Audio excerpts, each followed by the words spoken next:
Connaissez peut-être quelqu'un qui disparaît dès qu'une discussion devient un peu tendue, ou peut-être êtes-vous de ceux qui préfèrent partir plutôt que d'affronter un désaccord. Cette réaction, c'est pas de la mauvaise volonté. Elle cache en réalité un mécanisme psychologique profond lié à notre style d'attachement.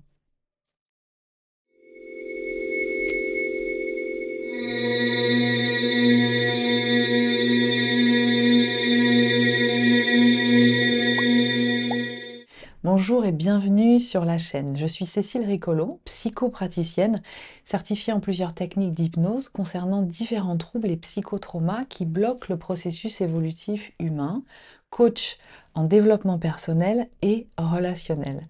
Spécialisée en neuroatypie et neurodivergence, profil de haut potentiel qu'on appelle encore des zèbres, des hypersensibles et leurs couples, j'ai créé ma méthode d'hypnose qui est une approche intégrative corps, âme, esprit, qui est sensible et sur mesure, centrée sur l'écoute profonde des traumas, des mémoires subconscientes et cellulaires. Elle permet une transformation de votre qualité de vie, un renforcement de votre identité personnelle, qualité relationnelle et développement de vos talents. Mon expertise, elle s'est forgée à travers de plus de 7000 heures de pratique et l'accompagnement de plus de 1500 personnes sur plusieurs séances. Si vous souhaitez avoir plus de renseignements concernant mon activité, mes diplômes, la technique thérapeutique utilisée, le livre d'or, les formations en ligne, l'agenda en ligne pour prendre rendez-vous, je vous invite à consulter le site internet dont vous trouverez le lien en barre d'infos. Puis pour être sûr d'être informé de toute mon actualité, vous avez la possibilité de vous inscrire dans la mailing list pour recevoir ma newsletter. Toujours le lien dans la barre d'infos. Et pensez à aller vérifier vos spams et d'enregistrer mon adresse mail dans vos contacts pour bien recevoir cette newsletter. Alors aujourd'hui, on va partir explorer ensemble pourquoi les personnes à l'attachement évitant développent cette peur du conflit et comment ça impacte leurs relations et notamment leurs relations amoureuses. On va voir d'abord ce qu'est l'attachement évitant, puis on va découvrir les racines de cette peur du conflit, comment elle se manifeste au quotidien, et enfin quelles solutions existent pour créer des relations plus harmonieuses. Qu'est-ce que l'attachement évitant? Nous l'avons vu dans différentes vidéos que je vous invite à aller visionner. Mais on va commencer par poser les bases. L'attachement évitant, c'est un style relationnel qui se développe dès l'enfance.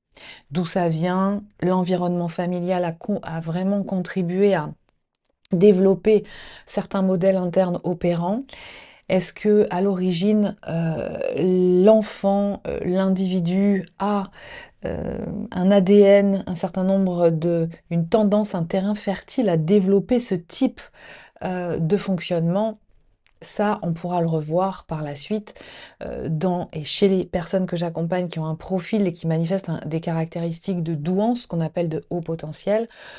Il y a quand même quelque chose qui est là depuis toujours et qui se développe déjà dès l'enfance par une propension à une acuité de certaines formes d'intelligence plus que d'autres et qui vont aussi se caractériser par une façon de développer certains mécanismes adaptatifs.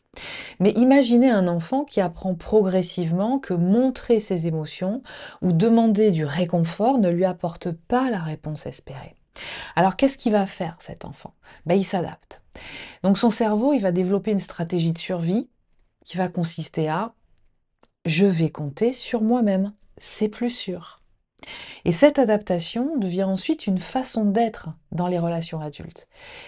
Ces personnes, elles valorisent énormément leur indépendance et ont tendance à maintenir une certaine distance émotionnelle, même avec leurs proches, donc amis, certains membres de la famille avec lesquels on peut avoir une connivence, et puis les partenaires conjugaux, c'est-à-dire dans le cadre de la relation de couple.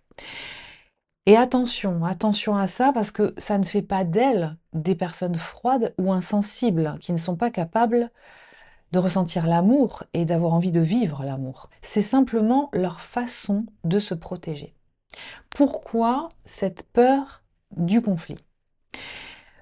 Pourquoi ces personnes fuient-elles particulièrement les conflits? La réponse, elle se trouve dans ce que les psychologues appellent les stratégies de désactivation. Pensez à un système d'alarme trop sensible, c'est l'amygdale, hein, chez nous, dans le cerveau.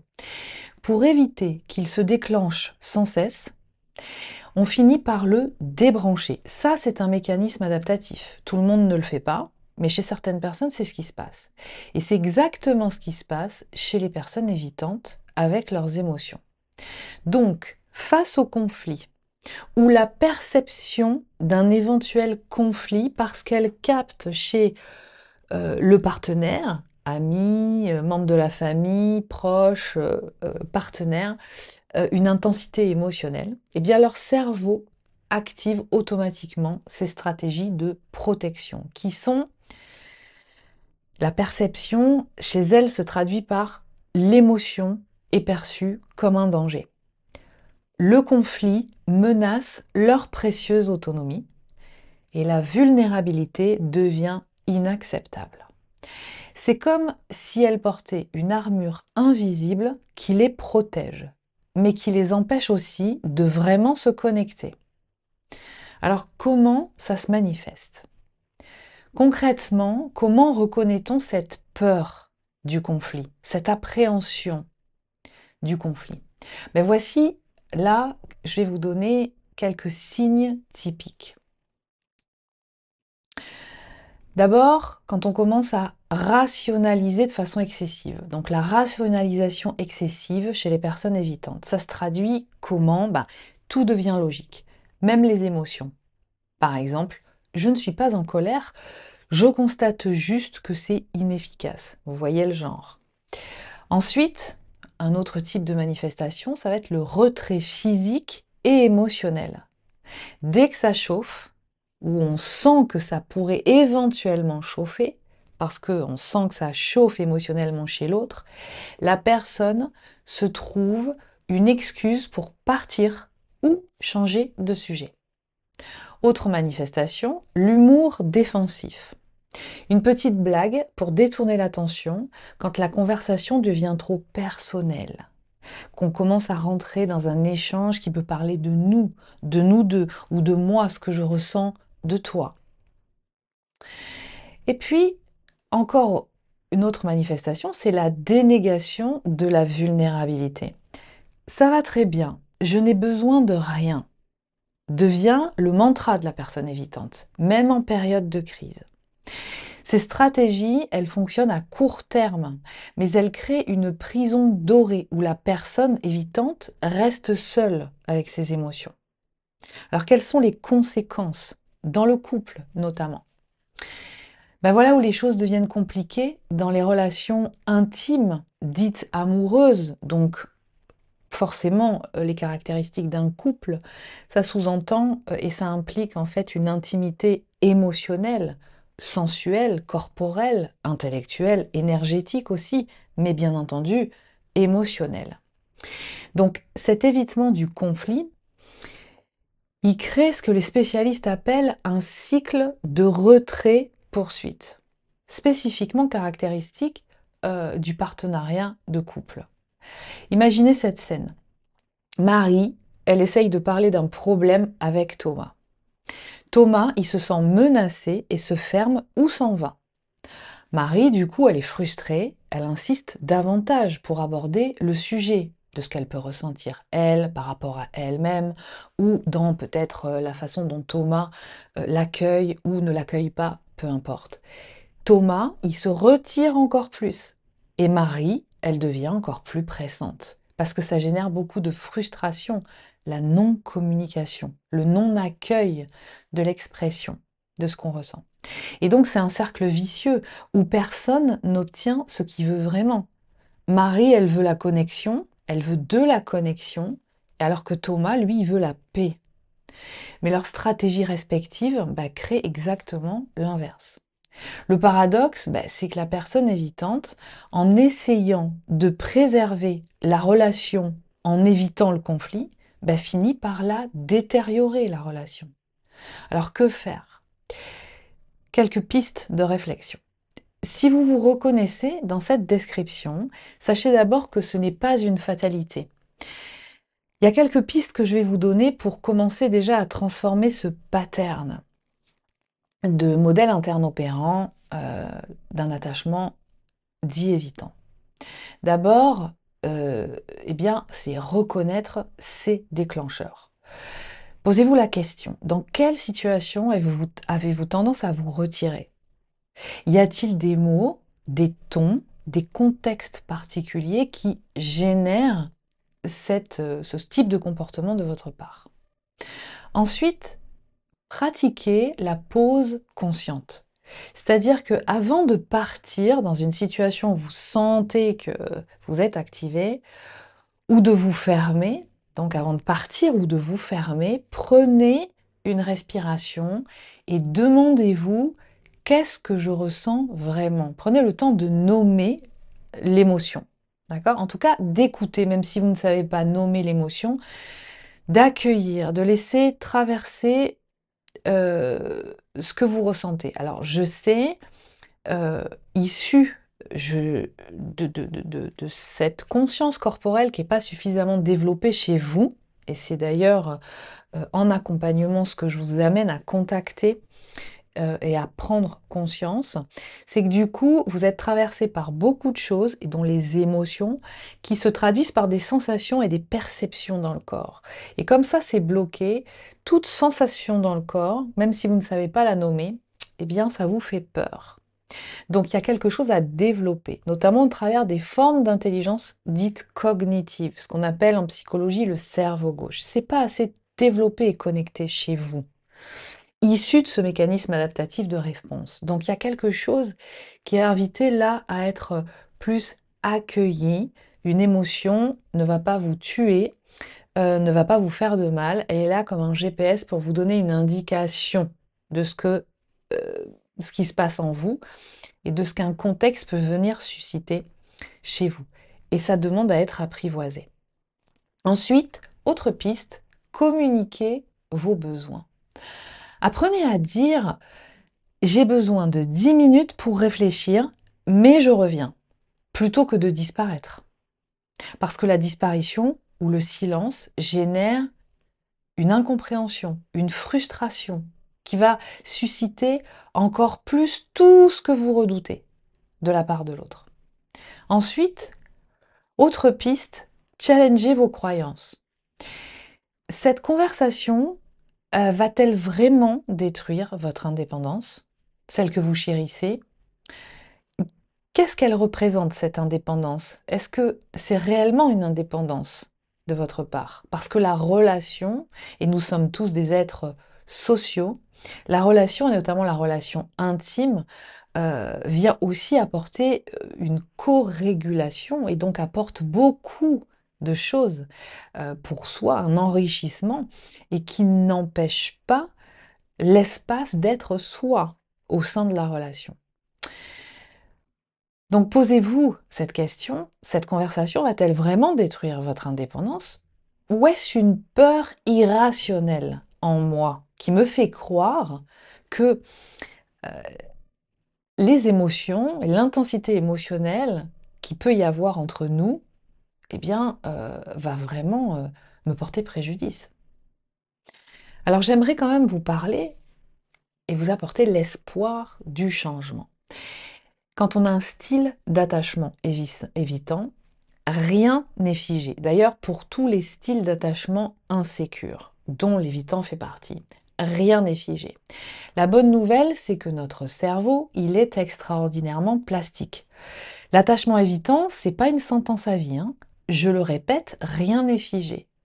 Et j'accompagne beaucoup de personnes qui manifestent ce type d'attachement et qui évoluent vers un attachement sécure. Il y a 3 chemins qui peuvent mener à l'évolution. La thérapie, qui est un espace sécurisant pour explorer. Et j'accompagne beaucoup de personnes, et notamment, et je fais le lien entre ces types d'attachements insécures, notamment évitants, manifestés par certaines personnes, qui sont particulièrement présents chez des personnes qui manifestent un profil de douance, qu'on appelle en France de haut potentiel ou de zèbre. Et je précise que chez ces profils de personnes, eh bien, le haut potentiel n'est pas forcément dans les mêmes types de formes d'intelligence. Et il y en a plus d'une dizaine répertoriées des formes d'intelligence. Donc il peut y avoir des formes d'intelligence accrue plutôt dites intellectuelles. En psychologie, on appelle le cerveau intellectuel. Tout ce qui est relatif, en fait, aux formes d'intelligence dites cognitives. Et puis, il y a aussi des formes d'intelligence qui sont caractéristiques de ce que la psychologie appelle le cerveau droit, donc le cerveau dit émotionnel, ce qui est un mot très limité. Et ces formes d'intelligence-là, quand elles sont accrues, donnent accès à certaines informations où d'autres personnes ont moins accès et qui peut générer justement des mécanismes adaptatifs qui peuvent se traduire par notamment ces types d'attachements insécures. Donc la thérapie, elle offre ce que, bien, en fait, on n'a pas pu développer depuis l'enfance, c'est-à-dire un espace sécurisant où exprimer ses émotions sans jugement, ainsi que, et dans la méthode que j'utilise au travers de l'hypnose, d'une méthode que j'ai développée, vous permettre de contacter justement les mémoires involutives ou ce qu'on appelle les psychotraumas pour pouvoir les reprogrammer. Ce qui va faire en sorte que l'amygdale, hein, ce système d'alarme, va moins souvent se déclencher pour des choses qui ne sont pas en réalité dangereuses pour vous. Et donc, il va y avoir un phénomène de pacification qui va se mettre en place et qui va vous permettre de mieux vivre la relation intime, qui va faire en sorte que vous ne désactiviez pas l'attachement quand vous êtes dans une relation d'amour avec quelqu'un. Donc, ça va être comme apprendre une nouvelle langue, celle des émotions, avec un guide patient et bienveillant, ce que je vous recommande en tout cas en accompagnement thérapeutique. Et puis, ce qui peut aussi amener à évoluer, c'est la rencontre avec une personne sécure, qui peut se faire en même temps d'ailleurs hein, que la thérapie. Parce que parfois, la rencontre avec un partenaire sécure ou qui a une autre façon d'aborder l'amour, ça peut être un ami aussi ou même un collègue, qui a un attachement sécure, qui va faire la différence. Vous allez apprendre. L'amour, ça s'apprend, ça se développe. Le développement et la compétence relationnelle, dans l'intimité en particulier, ça se développe. Quand on n'a pas appris, eh bien, il y a toujours des opportunités dans la vie d'apprendre.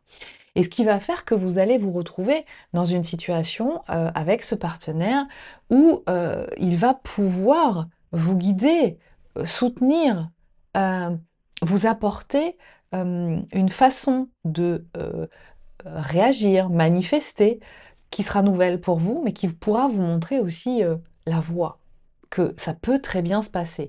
Et que dans une relation d'amour intime, que ce soit en amitié, que ce soit avec de la famille, que ce soit avec dans un couple qui plus est, c'est beaucoup plus challengeant, eh bien il y a aussi, même quand c'est sécure, des moments où c'est plus compliqué, où on ressent beaucoup plus d'émotions qui remontent en lien avec des situations de vie qui sont encore blessées et qui demandent à être réparées. Mais il y a la possibilité de maintenir la relation, même quand des moments comme ça arrivent, où on n'est pas forcément d'accord sur tout, où on n'a pas forcément envie de faire les mêmes choses au même moment. Et où, notamment dans la sexualité, il y a des moments où la libido est plus en berne, on arrive plus difficilement à se connecter.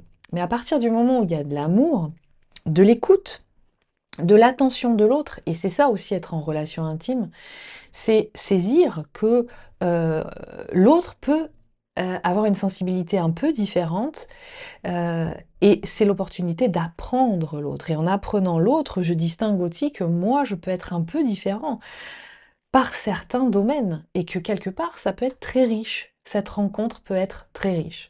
Et donc cette personne, elle va venir aussi vous aider à modéliser des façons saines de gérer les émotions et les relations. Et puis, bah, il y a la prise de conscience personnelle. Il y a ces moments de prise de conscience, et notamment peut-être au travers de cette vidéo et d'autres, où les pièces du puzzle se mettent en place, où vous conscientisez comment vous fonctionnez, où l'on comprend enfin pourquoi on réagit de telle façon, et où on décide consciemment de changer. Parce qu'on pouvait croire que notre façon de fonctionner, bah, elle était normale et que tout le monde réagissait et fonctionnait de cette façon. Ce qui peut être normal. Tout le monde peut avoir tendance à penser que tout le monde fonctionne comme soi. Mais ce n'est pas la réalité. Pour résumer ce que nous venons de voir, bah, la peur du conflit chez les personnes évitantes, c'est pas un défaut de caractère, mais une stratégie de protection développée depuis l'enfance. Et cette stratégie, bien qu'elle ait pu être utile à un moment, peut aujourd'hui vraiment limiter la qualité de vos relations. Reconnaître ces patterns, c'est déjà un premier pas vers plus de liberté relationnelle. Parce qu'au fond, bah, nous aspirons tous à des connexions authentiques. Et qui plus est, les personnes aux caractéristiques de douance ou de haut potentiel, qui ont vraiment des attentes à certains endroits et une hypersensibilité de perception de soi et de l'autre qui sont différentes mais qui sont très intenses. Et donc, bah, comme nous aspirons tous à des connexions authentiques, même si nos stratégies pour les obtenir, eh ben, elles peuvent parfois sembler contradictoires. Et vous alors? Est-ce que vous vous reconnaissez dans cette description? Ou vous reconnaissez peut-être quelqu'un de votre entourage? Ben, n'hésitez pas à partager en commentaire vos expériences ou vos questions. Et si cette vidéo vous a aidé à mieux comprendre ces dynamiques relationnelles, pensez à liker et à vous abonner à la chaîne pour plus de contenu sur la conscience personnelle et relationnelle. À très bientôt pour une nouvelle exploration de notre monde intérieur.